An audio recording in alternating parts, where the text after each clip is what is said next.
नमस्कार, सुप्रभात. मी श्वेता. तुम्ही पाहताय न्यूज 18 लोकमत. सकाळच्या बातम्यांमध्ये तुमचं स्वागत. सुरुवातीला बातमी आहे ज्ञानदेव वानखेडे आणि अल्पसंख्याक मंत्री नवाब मलिक यांच्यातल्या वादाची. मुंबई हायकोर्टानं ज्ञानदेव वानखेडे यांना दिलासा दिलेला नाही, तर अल्पसंख्याक मंत्री नवाब मलिक यांना समीर वानखेडे आणि त्यांच्या कुटुंबियांविरोधात काहीही आक्षेपार्ह बोलण्यास मनाई करण्यास मुंबई हायकोर्टानं नकार दिलाय. मात्र नवाब मलिक यांना यापुढे वाजवी पद्धतीनं माहितीची खातरजमा करूनच ट्विट करण्याचे निर्देश हायकोर्टानं दिलेले आहेत.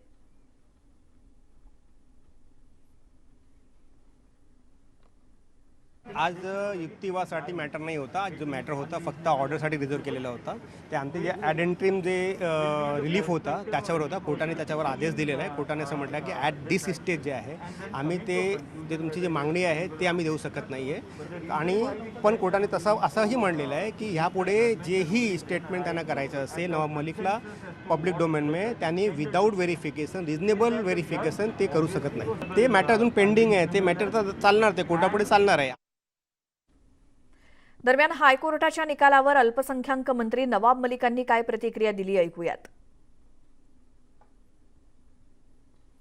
बोलने की आज़ादी सभी नागरिकों का मौलिक अधिकार है. जिम्मेदारी से कोई बोले तो उस पर पहरा या पाबंदी नहीं लगाई जा सकती. उच्च न्यायालय के निर्णय का हम स्वागत करते हैं और निश्चित रूप से अन्याय के खिलाफ हमारी लड़ाई जारी रहेगी. सत्यमेव जयते. पुढची बातमी आहे महाराष्ट्राच्या राजकारणामध्ये खळबळ उडवून देणारे मुंबईचे माजी पोलीस आयुक्त परमबीर सिंह कुठे आहेत अशी चर्चा सुरू होती. मात्र परमबीर सिंह भारतातच आहेत अशी माहिती त्यांच्या वकिलांनी दिली.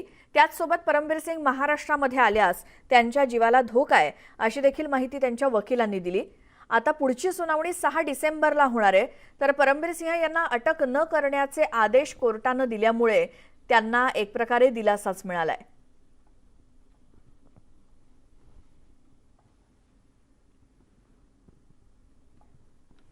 एसटीच्या संपाबद्दलची माहिती. आता एसटीच्या कर्मचाऱ्यांनी हायकोर्टामध्ये दाखल केलेल्या याचिकेवरची सुनावणी सुद्धा पुढे ढकलण्यात आली आहे. त्यामुळे पुढची सुनावणी आता 20 डिसेंबरला होणार आहे. पुढच्या सुनावणीच्या वेळी समितीनं कामगार संघटनांसोबत चर्चा करून अहवाल सादर करावा असे आदेश हायकोर्टानं दिलेत. त्यामुळे आता 20 डिसेंबरच्या सुनावणीत एसटी संपाबाबत निर्णय होणार का हे बघावं लागेल.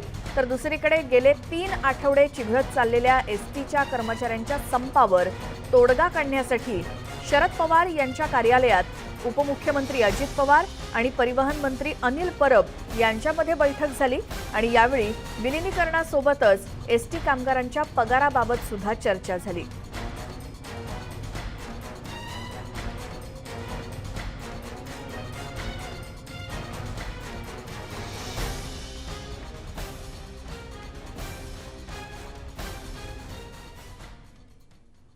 तर शरद पवारांसोबत झालेल्या बैठकीनंतर परिवहन मंत्री अनिल परब यांनी काय माहिती दिली ऐकूयात. काल अजित पवार माननीय उपमुख्यमंत्री यांनी विधान केलं होतं की शासन 2 पाऊल पुढे येईल, आपण 2 पाऊल पुढे या आणि अशा पद्धतीने एक कुठला तरी मार्ग काढतात. वेतनवाढीचाच प्रश्न देखील चर्चेला गेला की कशा पद्धतीने वेतनवाढ त्यांची असायला पाहिजे, कशा पद्धतीने बाकीच्या राज्यांचे पगार आपल्या राज्यांचे पगार याचा सविस्तर अभ्यास करून एका निर्णयाप्रत येऊ शकतो. अजूनही कुठल्याही निर्णयाप्रत आम्ही आलेलो नाही, परंतु आज बऱ्यापैकी वेगवेगळ्या पर्यायांची चाचपणी झालेली आहे. विलिनीकरणाचा हा जो मुद्दा आहे हा हायकोर्टाने नेमलेल्या समितीच्या समोर आहे. त्यामुळे हायकोर्टाने नेमलेल्या समितीच्या समोर सरकारने देखील आपली काय बाजू मांडावी या बाबतीत देखील चर्चा झाली. परंतु विलिनीकरणाचा हा जो मुद्दा आहे किंवा विलिनीकरणाचा जो मार्ग आहे तर त्याच्यावरचा जो अहवाल येणार आहे तो अहवाल आम्ही स्वीकारू. फक्त या अहवाल हा जो आहे तो हायकोर्टाच्या नेमलेल्या कमिटीच्या माध्यमातूनच येईल.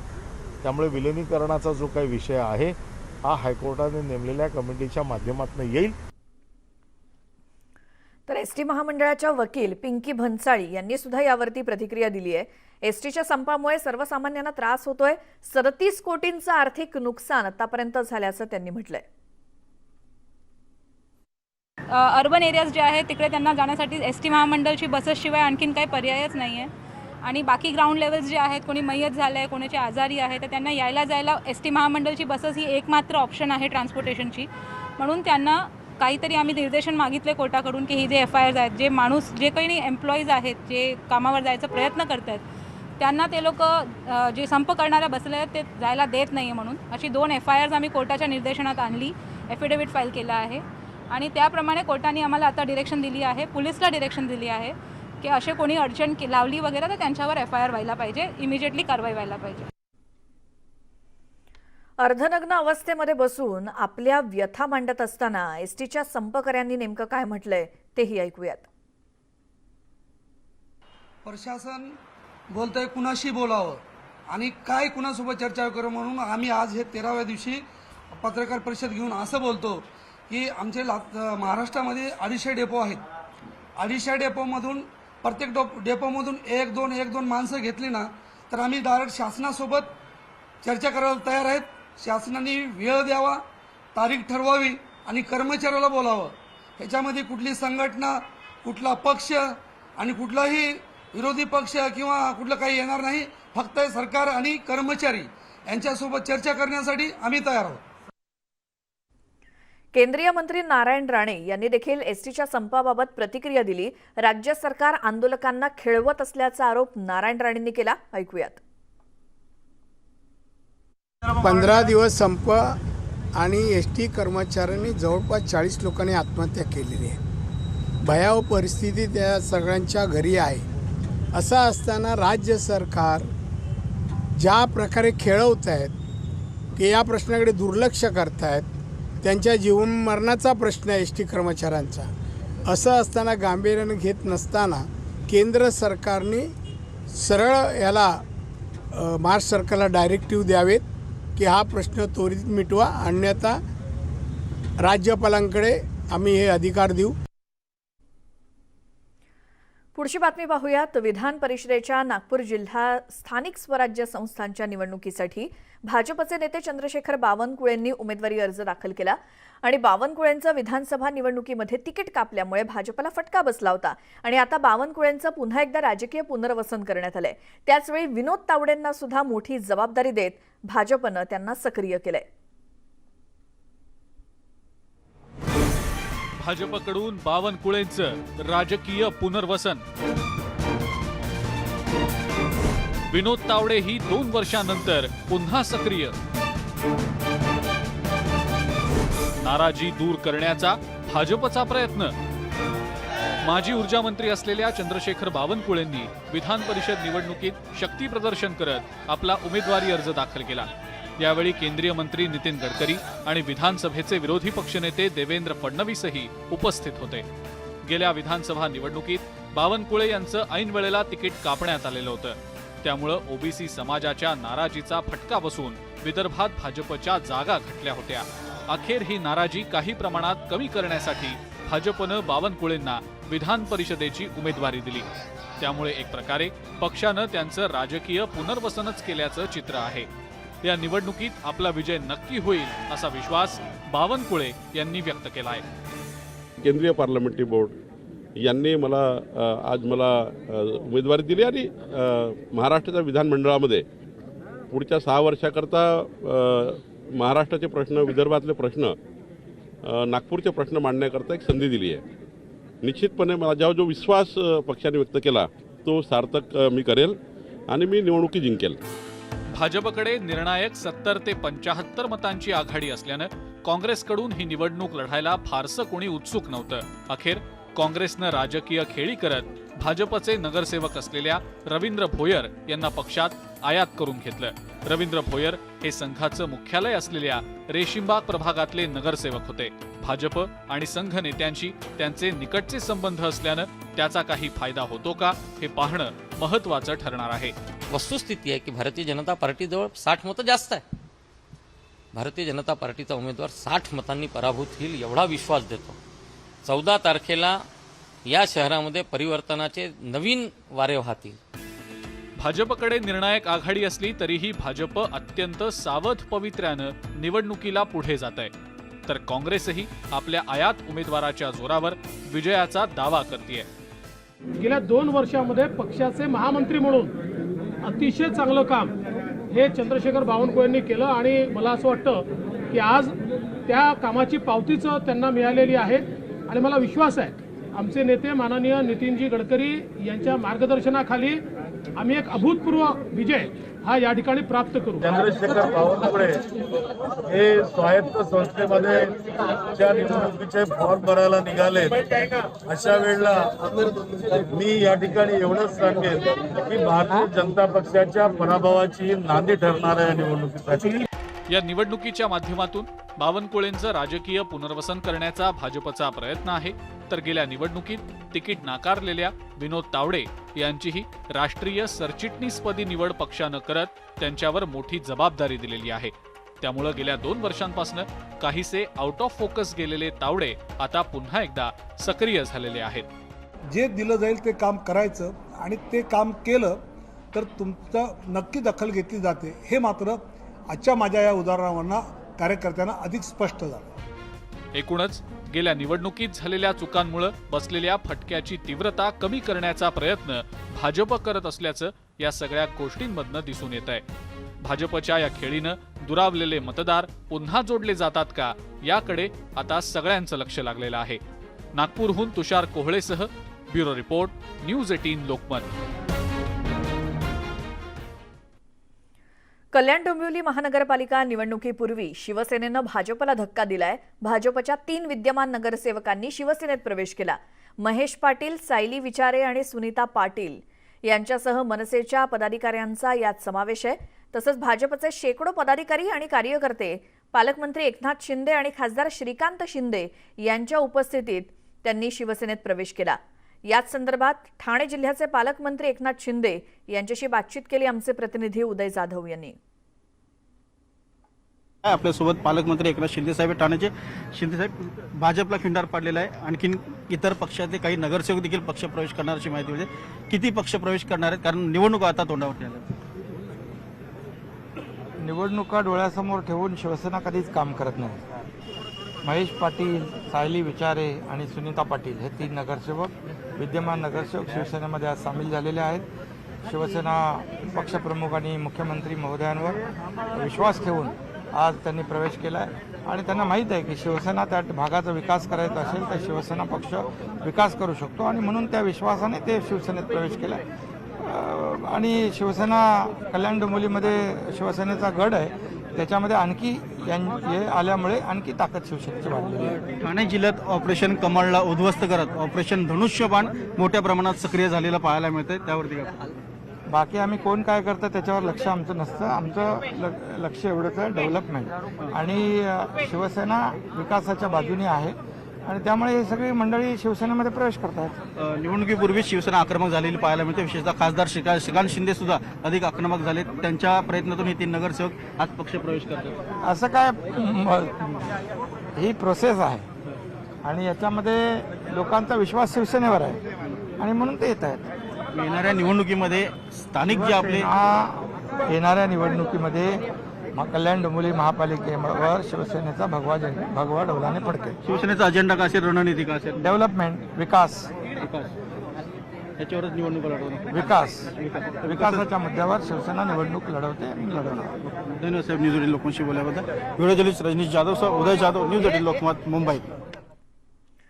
तर भाजपच्या नगरसेवकांनी शिवसेनेमध्ये प्रवेश केला आणि शिवसेनेत प्रवेश केलेल्या भाजपच्या या नगरसेवकांशी संवाद साधलाय आमचे प्रतिनिधी अजित मांढरे यांनी.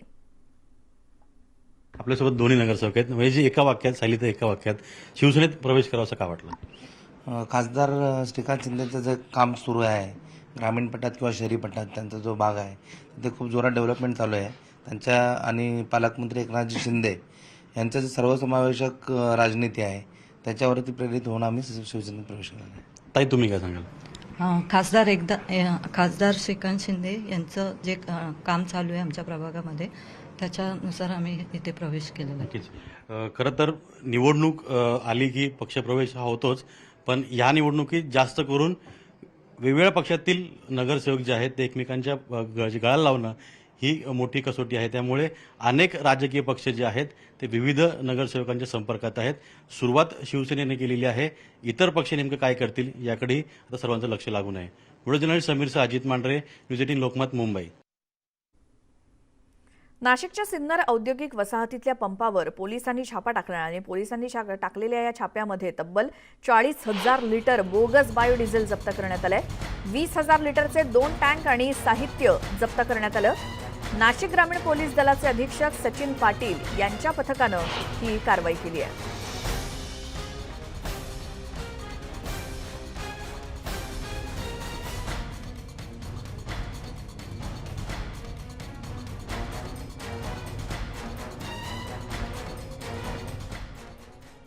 इतरही काही बातम्या आपण पाहूयात अगदी एका छोट्याशा ब्रेक नंतर. पाहत राहा सकाळच्या बातम्या.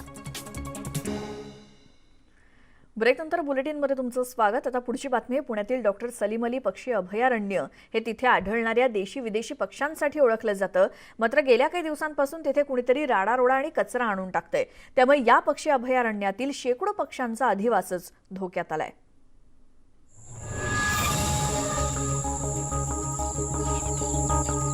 पुण्यातील पक्षी अभयारण्य धोक्यात.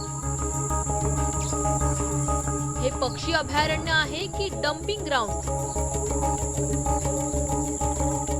अभयारण्यात कचरा टाकणारे कोण? पक्षी मित्रांनी तक्रार करूनही पालिकेचं दुर्लक्ष. कोण उठलाय पक्ष्यांच्या जीवा? कारण दररोज इथं ट्रक भरभरून राडारोडा टाकला जातोय. त्यामुळे मुठा नदीचं पात्र तब्बल 20 ते 22 फूट उंच उचललं गेलंय. त्याचा परिणाम या नदीकाठावर आढळणाऱ्या झाडांवर आणि पक्ष्यांवर होतोय. शिवाय पावसाळ्यात पुराचा धोकाही निर्माण झालाय. इथं सगळे डेब्रिज टाकले. सगळे कचरा तर आहेच, पण सगळे डेब्रिज, कचरा, बांधकामाचा सगळा मलबा, हे सगळे इथं टाकल्यामुळे झालं काय, पक्ष्यांचा जो नैसर्गिक अधिवास आहे ना तो धोक्यात आलेला आहे. आपण हे झाड दाखवू. इथं हे पक्षी राहायचे. दयाळ नावाचा पक्षी राहायचा इथं. हेच नाही, अनेक झाडं इथं अक्षरशः हे पक्षी इथून निघून गेलेत अशासाठी की इथं त्यांच्या नैसर्गिक अधिवासावर अतिक्रमण केलेलं आहे एका अर्थाने इथल्या स्थानिकांनी. जवळजवळ इथं 132 प्रजातींचे मी सांगितल्याप्रमाणे इथं पाहायला मिळतात. परंतु आता कित्येक महिन्यांपासून इथं जो टाकला जाणारा राडारोडा आहे त्याच्यामुळे इथलं त्यांचा नैसर्गिक अधिवास धोक्यात आलाय. त्याचं कारण एकमेव कारण असं की एक तर गवत किंवा आपण म्हणू शकतो झुडपं, काही छोटी झाडं ही गाडली गेलेली आहेत. त्यामुळे त्यांची अन्न साखळी इथं कुठेतरी धोक्यात आलेली आहे. देशी विदेशी अशा 130हून अधिक पक्ष्यांचा अधिवास असल्यानं अनेक पक्षी निरीक्षक येथे पक्षी निरीक्षणासाठी येत असतात. पण दिवसेंदिवस इथं होणाऱ्या अतिक्रमणांमुळे आणि त्यासाठी केल्या जात असलेल्या झाडांच्या कत्तलीमुळे हे पक्षीही दिसेनासे झालेत.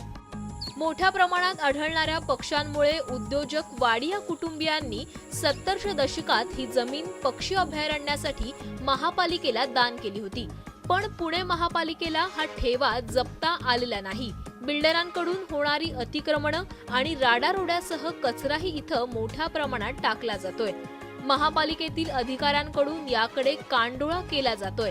त्यामुळे आता राज्याचे पर्यावरण मंत्री आदित्य ठाकरेंनी यामध्ये लक्ष घालून जागा वनविभागाकडे सोपवावी अशी मागणी होतीये. आता खूप अतिक्रमण चाललेलं आहे. जो नॅचरल नाला आहे त्याच्यावरती अतिक्रमण चाललेलं आहे. भरपूर राडारोडा चाकून लँड बनवला जात आहे. खूप राडारोडा दोन्ही साईडनी टाकला जातोय. तर आमची विनंती आहे आदित्य ठाकरेंना की आरे जसं वाचवलंय तसं ह्या हरित पट्टा वाचवायलाच पाहिजे. आमचे नेक्स्ट फ्यू जनरेशन्सला हे जरुरी आहे. कारण एवढ्या बिझी जाग्यात एवढी हिरवळ अशी मिळणे आजकाल बिलकुल पॉसिबल नाही आहे. वेगानं वाढणाऱ्या पुण्यातील हिरवळ तेवढ्याच वेगानं कमी होऊ लागली आहे. पुणे शहराच्या भोवतालच्या टेकड्या गिळंकृत केल्यानंतर आता या अभयारण्याचे लचके तोडण्याचे प्रयत्न होऊ लागलेत. ते वेळीच रोखले नाहीत तर पुण्याचं हे पक्षी वैभव इतिहास जमा होण्यास वेळ लागणार नाही. व्हिडिओ जर्नलिस्ट गणेश कदमसह चंद्रकांत फुंदे, न्यूज 18 लोकमत, पुणे. या बातमीसोबतच वेळ झाली आहे सकाळच्या बातम्यांमध्ये आता इथेच थांबण्याची. मात्र दिवसभरातल्या महत्त्वाच्या आणि ताज्या बातम्यांसाठी आमचं यूट्यूब चॅनल न्यूज 18 लोकमतला सबस्क्राईब करायला विसरू नका. बाजूला असलेल्या बेल आयकॉनवर क्लिक करा आणि ट्विटर आणि फेसबुकवरती सुद्धा आम्हाला फॉलो करत राहा.